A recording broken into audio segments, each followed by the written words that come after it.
health centers. Welcome. Well, thank you, Ron. Thanks. Listen, thanks for coming. It's as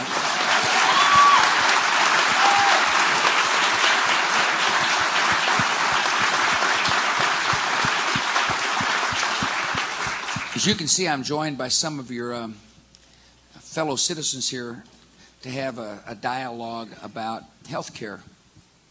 And there's some really amazing things going on in the Youngstown area, as well as across the country, to make sure people have got a safety net.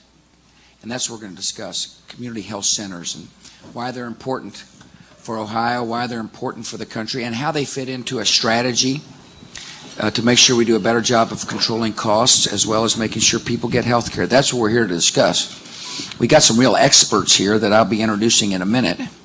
Actually, people who've actually used a community health clinic, people who work in a community health center, people who run community health centers, and people who oversee community health centers. We got the whole spectrum of the community health center world right here in Youngstown to discuss why they're important. Before I do, first of all, I want to thank Tony Atwater, the provost of this fine university. Tony, thank you very much.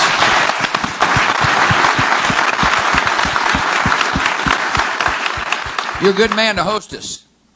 It's not easy to welcome the president. The entourages are quite large these days, but I'm really proud that we could visit your beautiful campus, and thanks a lot for the hospitality.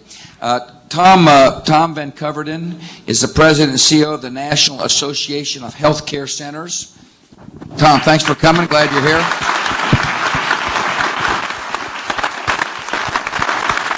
George McKelvey is with us. Mr. Mayor, it's good to see you. Thank you for your service. See you tomorrow. Mr. Mayor and I first met on a train, didn't we, 4 years ago. Thanks for coming by. You're doing a fine job here. And the mayor told me when I first met him, he said, my vision is a modern Youngstown, and you're making it come true. Proud of your service. You're doing a great job. And the mayor of Alliance is with us, Tony Middleton. Where are you, Mr. Mayor? There you go. Thanks for coming. Reason Tony is here, I think Community Health Center is opening up in Alliance. Yes, we opened up in December. Good. See, Mr. Mayor, you got yourself a good asset in your community, which we'll be discussing here shortly. Listen, when I landed at the airport, I met a fellow named Sid Harris. I'm about to introduce Sid.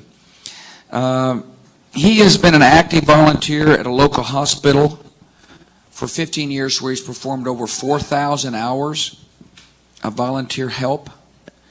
Sid is he holds fundraisers so that children with heart problems can go to camp in Virginia. He sends nursing students to Youngstown State University. Sid is a soldier in the Army of Compassion. Sid is right here. Sid, why don't you stand up if you don't mind?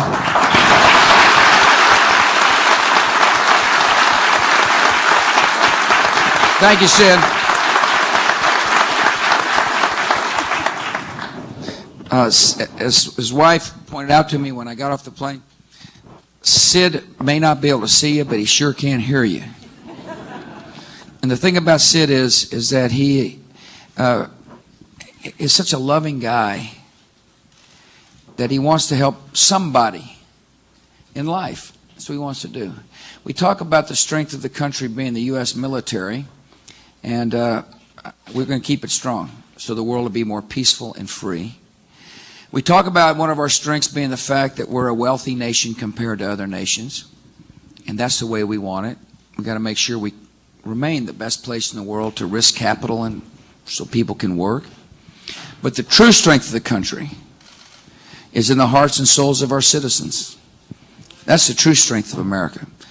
The true strength of our country is the fact that people like Sid are willing to take time out of their lives to make somebody else's life better. We got people in our country who hurt, who are lonely, who wonder whether or not the future belongs to them, whether or not there's any brighter day. And we've got people in our country who are willing to surround the lonely with love and to help. See, that's the strength of America. And the reason I like to talk about the Sid Harrises of the world is to thank those here and those around Youngstown and those around the country who are doing the same thing, and to call upon others to love your neighbor like you'd like to be loved yourself. We all can save America one heart and one soul at a time, and Sid Harris is a part.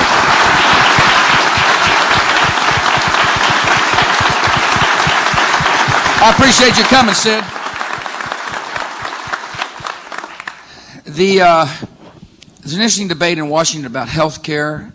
My view is that we need to empower consumers and doctors. We need to make sure the patient-doctor relationship is the center of health care decision-making, not Washington, D.C. We need to make sure that we put good policy in place that helps patients. One of the things that you're going to see happening here very quickly is drug discount cards will be sent out to senior citizens. It's a good thing. You take those drug discount cards and you'll be able to... This is part of Medicare reform, making the Medicare system better. And the drug discount cards will allow seniors to save between 15 to 25% off of brand name medicines and more off of generic drugs. There's a market over the internet kind of that's taking place. In other words, people are now posting price, so consumers have got the ability to choose price, and that is causing more price efficiency in the marketplace. It's a positive thing that's beginning to take place. By the way, poor seniors will get a $600 credit on their card. Many drug companies have said they're going to, once the $600 credit is used, they'll extend to helping the poorest of seniors with drug prices. It's a positive development. Medicare reform is going to work, and it's going to work well. It fully kicks in the year 2006. The first stage is the drug discount cards that are now being sent out. Secondly, we passed what's called health savings accounts. I suspect there's some small business people here. These are particularly beneficial for individuals and small businesses. This allows you to put money into a health savings account tax-free, earn interest on it tax-free, take it out tax-free to pay for ordinary medical expenses, as well as to pay for a high-deductible, low-cost medical catastrophic policy. It's a good way to help control costs. It's a new innovation that is beginning to get in the marketplace, all aimed at helping to control medical costs and making sure the patient-doctor relationship is the center of medical decision-making processes. And we need what's called association healthcare plans. This will allow small businesses to pool risk so they can have the same purchasing power as large businesses do. I believe there ought to be tax credits for the working uninsured. And I know you need medical liability reform here in the state of Ohio and across the United States.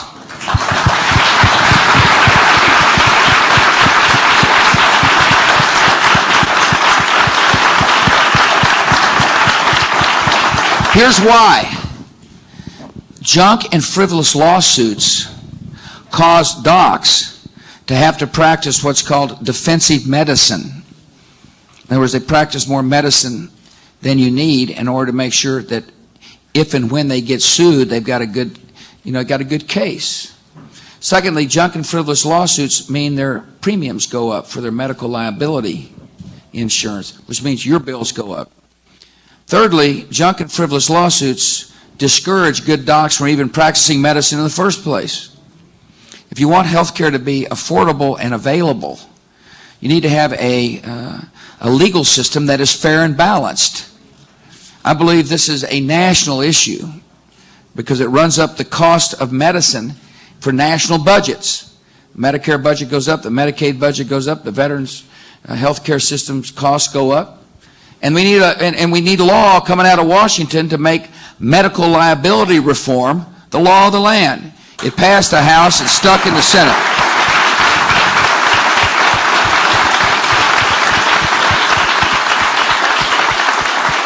These are practical ways to address the rising cost of health care, the availability of health care, all aimed at making sure the patient and the doc are the center of the health care decision-making process. Now, one of the problems we got here in America is that there are some people quite a few people who need primary care, a place where they can go get help when they need it. The problem, oftentimes, people go to the emergency room, which is very cost inefficient. It costs the taxpayers money. The emergency room ought to be used for true emergencies, not for the primary care of health care, for primary health care for people who can't afford health care. So the government wisely set up what's called community health centers.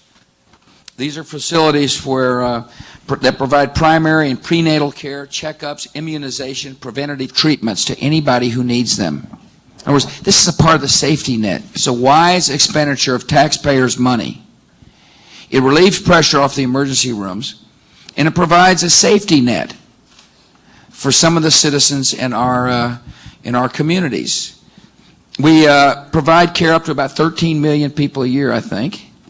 I think it's important for us to continue to either expand existing community health centers or build new ones.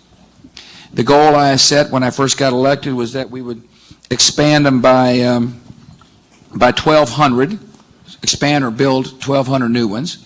We've accomplished half of that goal. I'm asking for Congress to accomplish the other half of the goal over the next couple of years. This is wise use.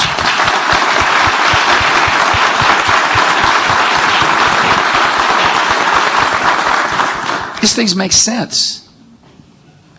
It's a heck of a lot better system than having the entire healthcare system federalized. This makes a lot of sense to make sure that we recognize in our society people can't afford health care and they need access to health care. And it's a practical way to do so. Today you're going to hear from people who've used the community health centers. You can also hear about a doc who works at the community health center. But I first want to start off with Betty Duke. Her job is, she's got a pretty fancy title.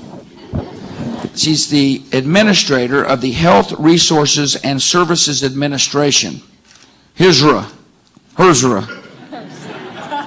In Rockville, Maryland, she works for the Tommy Thompson, who is my cabinet secretary for Health and Human Services. She's got such a complicated job, it required a PhD.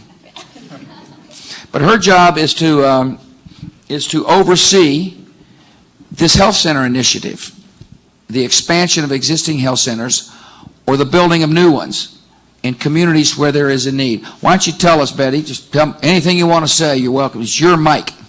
Thank you, sir. That's a great opportunity. I think the health centers are really the best of America, because really what health centers are neighbors helping neighbors. Because the health centers are really community institutions. They're owned by the communities. They're run by community boards, and those boards, the majority of them are users of the community's health centers. And so they're responsive to the needs of the community. This is not Washington telling the community how to do medical care. It's the community owning and running its own health system for their own people. And the initiative that we're conducting at your direction is to take the 3,200 sites we had at the beginning of this administration, increase it to 4,400 sites, and to put those sites where they're needed most. It's a highly competitive process. And one of the things that we'll see today is how Youngstown has really risen to this challenge to help their neighbors. We provide in these health centers preventive care. For example, one of the things that really is good for people and also good for the medical economy is to stop a disease before it starts.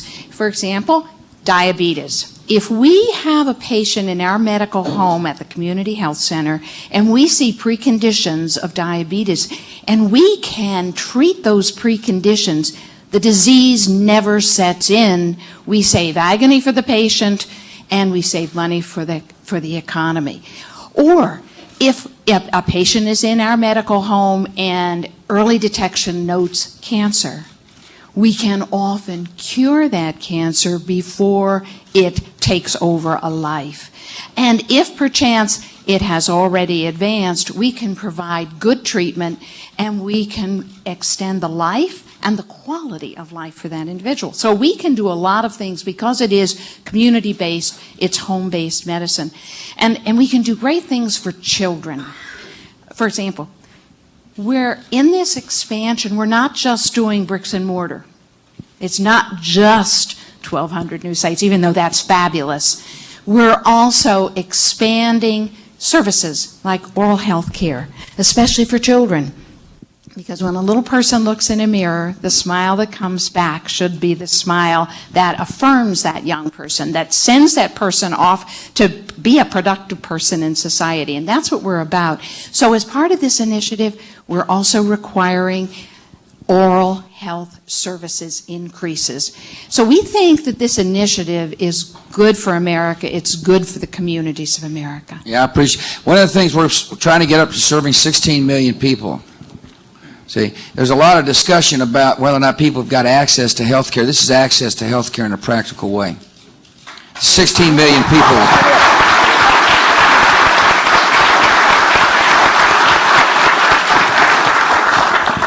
They treat bicycle injuries.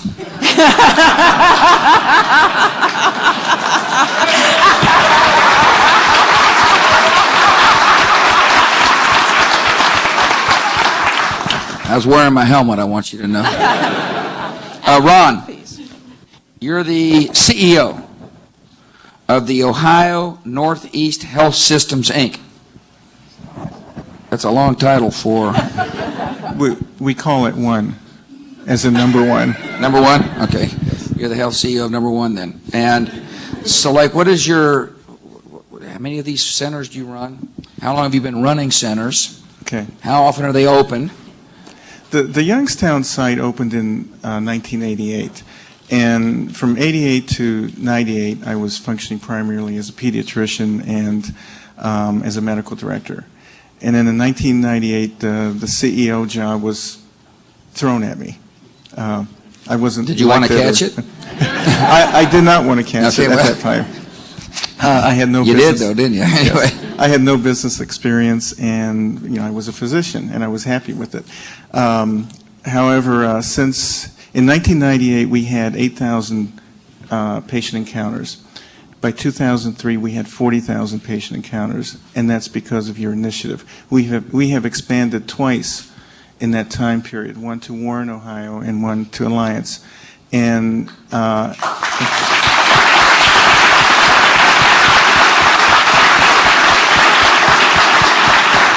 I mean, tell people why I say. I mean, I think they're cost effective. Otherwise, I wouldn't be asking them to expand. Do you think they're? Of course, you think they're cost effective. Yes. I'm not a lawyer, but it's a leading question. Yeah, I definitely think it's very cost effective. This year, we're anticipating 60,000 visits. We have a $5 million a year budget this year. That's as compared to 600,000 in 1998. So there's been a huge growth. I believe Tom is in the audience, but I saw figures once where to care for a patient through community health centers, it was this ungodly small amount, $1 something per encounter, and it's amazing because it's run very, very efficiently. An emergency room, or no care at all until it's too late. Until, in other words, somebody gets so sick that they show up requiring a much greater bill. It's going to be it'll cost them a lot of money if we don't take care of a problem early. Right. The other thing that I want to stress about community health centers is it's very preventive oriented. We have health educators there, we have dietitians, we have hearing speech people, we have dental, we have podiatry, we have all gamuts of services. And our goal is to prevent the severe illnesses so that they can stay away from the emergency rooms, as you indicated, and the hospitals. And who's qualified to use the facility?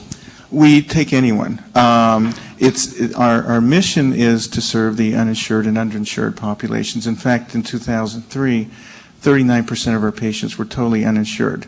However, the rest were mixed between Medicaid, Medicare, commercial insurance. Right. We had the whole gamut. Good. Yes, in fact. And how big is your staff per facility? Approximately 20 total staff. We have between 4 and 5 physicians or dentists at each site. Yeah. Full-time? Yes. Okay. Yes. And then we have part-time physicians also. Right. One of the things I forgot to ask Betty about was the National Health Service Corps. Yes, sir. We are very proud of the National Health Service Corps. The National Health Service Corps is a corps of healthcare providers who are committed to service to the underserved. And under your leadership, we have expanded that service. And for the first time this year, we will have over 4,000 National Health Service Corps field person operating across this country. And what's wonderful about it is while they come into service with a sort of a contract that says you give us a few years of service, we'll help pay off your student loans, we have over 55% of the graduates of that program who remain in service to the underserved 15 years after their obligation was over. I appreciate you doing that. In other words, what Betty does is not only see the construction and or oversee the construction or expansion of these facilities, her job also is to provide incentive to healthcare providers to show up and work there. And that's good. It's a good program. And part of it is to forgive loan. Mr. President, can I say? Yeah, I'm a National Health Absolutely. Service Corps alumni. Are you good? Yes, and I'm still here. Yeah, well, yeah.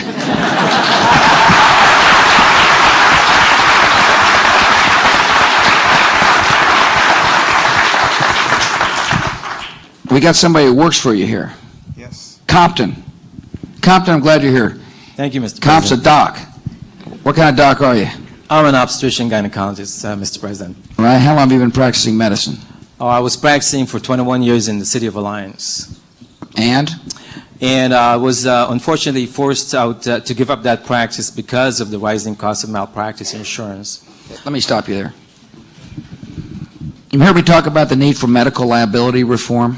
You need to do it in Ohio. We need to do it in Washington.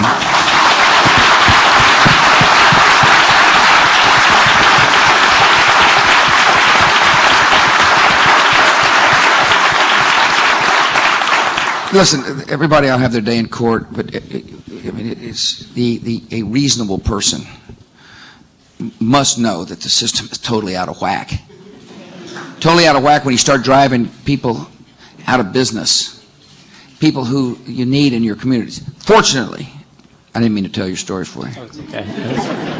Fortunately, you found a home.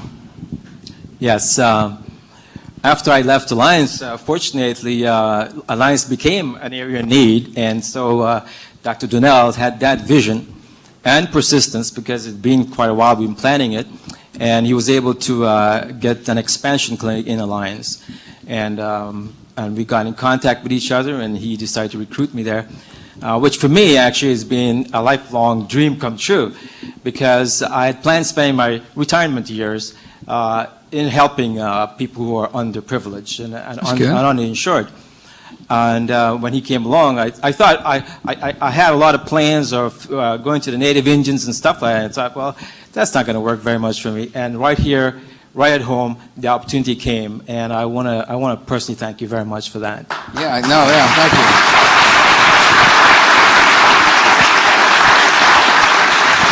No, Doc, I'm here thanking you, see? You're the guy who's helping make people's lives better, and I appreciate that. Thank you. One of the interesting things is, and so you were worried about medical liability reform, liability insurance as a private doc. What about now when you work here? That's the great thing about it. Being in sole practice, I actually was administrating my whole practice, and my practice was a major headache. So now with the federal tort, I don't have to worry about that. Yeah, in other words, the government helps with the... That's correct. Isn't that right, Benny? That's correct. That's correct. We have a program in which we provide insurance for the health providers who work in our system. Yeah. See, I want people who might be listening out there, who are docs out there, who are wondering whether or not it makes sense to go and lend their services and their expertise and their compassion to a community health center to understand that it's a good place to show to do your skill. It's a good place to come. Are you still looking for docs? We're always looking for docs, Yeah. and we make it really good for them to come to work for us. You do good. Well, It's you got great living work. proof of it right here in Compton. Got anything else you want to say, Compton, now that you got the floor? Oh, no, I think also that the health clinic is a great idea because a lot of my patients, when I went out of business, are traveling right now to different cities. Yeah.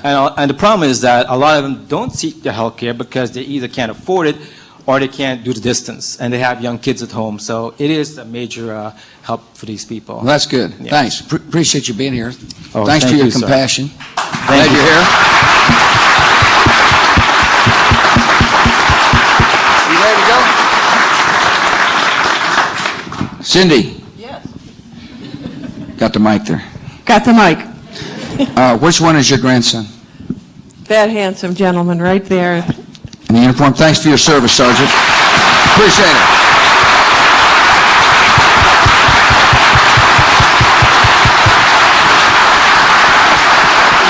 Your grandmother was bragging on you.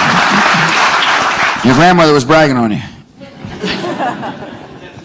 That's right, yeah. Cindy, thanks. Tell us your story.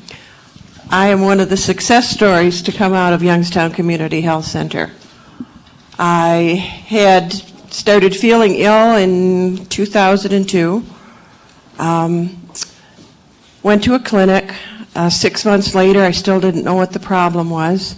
My daughter, who works for Youngstown Community Health Center, said, "Mom, you're coming here." 5 days later, I heard those dreadful words, "You have cancer." And if you've never heard those words, you have no idea what it's like. I've always heard every life counts. Well, when it's yours, boy, it really counts. Within a month, they had me hooked up. Well, within 2 weeks, they had me hooked up with an oncologist. Within a month, I'd had surgery, radiation, and I'm here to tell you about it. Yes, you are.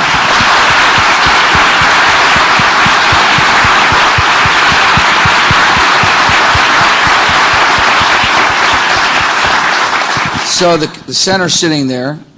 You go in, No insurance, right? didn't matter. Right. That's what they're there for. Come on in. That's exactly why we need to expand them.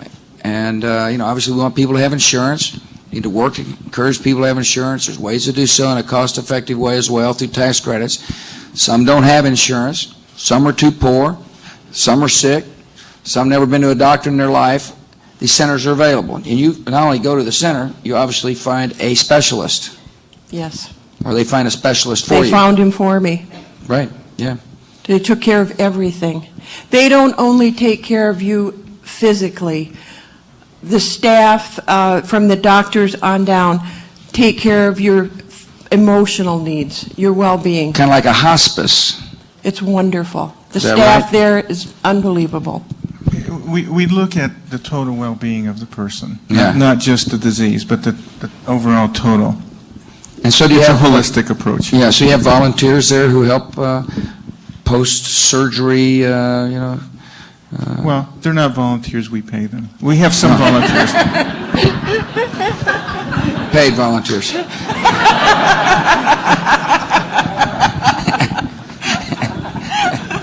That's good. You got anything else you want to say? Proud of your sons. Our other son's a Marine in Haiti and serving our country. Huh?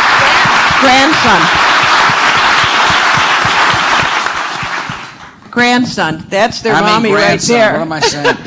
Where's Mom? Hey, Mom, how are you? Are you you got the same pictures on. That's good. Proud of them. That's good. Yeah, tell them thanks. Well, you already told one thanks. Tell the other one thanks. You don't look old enough. Nor do I.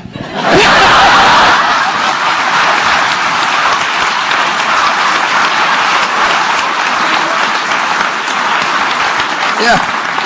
I was just about to say that. I'm cluing you. I quit. Joyce Pfeiffer's with us as well. Joyce, thank you for coming. A mom of 11 children. Any of them here? Yes. My son is here. Your son's here? He too was in the service until he had to have a kidney transplant. Where is he? There he is. Thank you, sir. Welcome.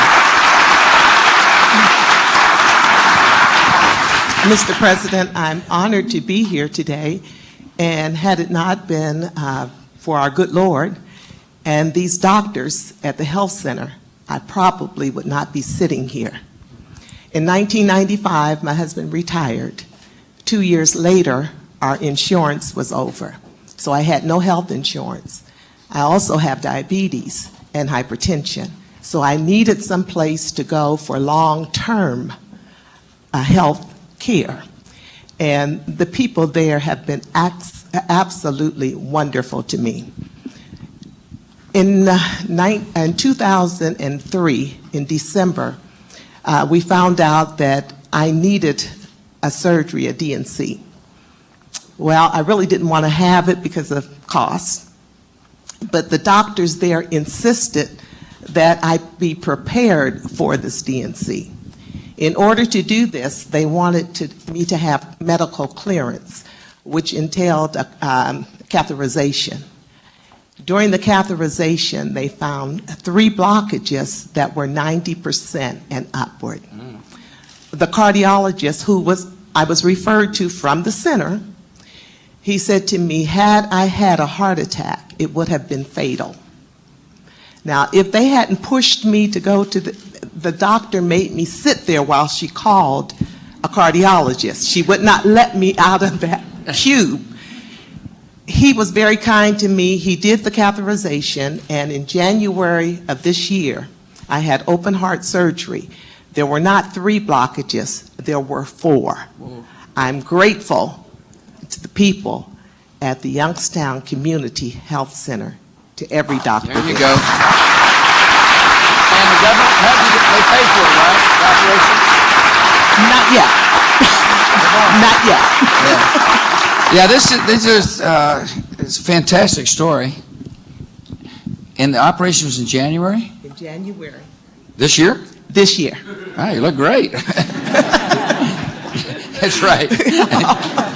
All the glory. All the honor goes to you. I hope this helps you understand a key aspect of our strategy to make sure that our healthcare system is available to citizens from all walks of life. And that's really important for our society, is to have a healthcare system that meets the needs of every patient, every consumer. And one way to do it is to expand, one part of the strategy is to expand community health centers. It's a common sense approach to making sure that the healthcare system works. You see, it's a common sense approach to making sure the system meets the needs without centralizing the decision-making process in Washington, D.C. I think this approach is a much better approach. Obviously, there's more that needs to be done. I mentioned several key things: expand health savings accounts, make sure the Medicare reform continues forth, medical liability reform, association health care plans, tax credits for the uninsured.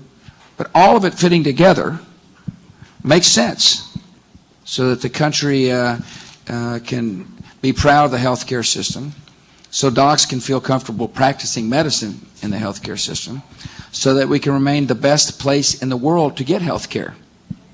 One of the challenges we face is to make sure the healthcare system responds to the needs of the citizens.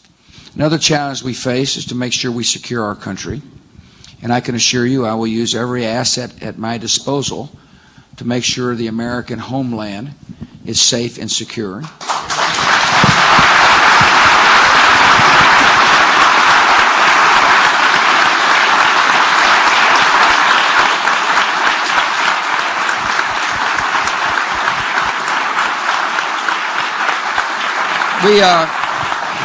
We have faced a lot of challenges in this nation, but our spirit is strong. Our sight and vision is clear. See, America understands where we need to go. We need to be compassionate at home. and we need to be firm and resolved abroad as we spread freedom and peace. It is such an honor to be here. I want to thank the folks who were willing to share their stories and with you all and with me. I hope you have a better understanding of a key component of how America's healthcare system will work better as we head out into the 21st century. May God bless the citizens of this community. May God continue to bless our country. Thank you for coming.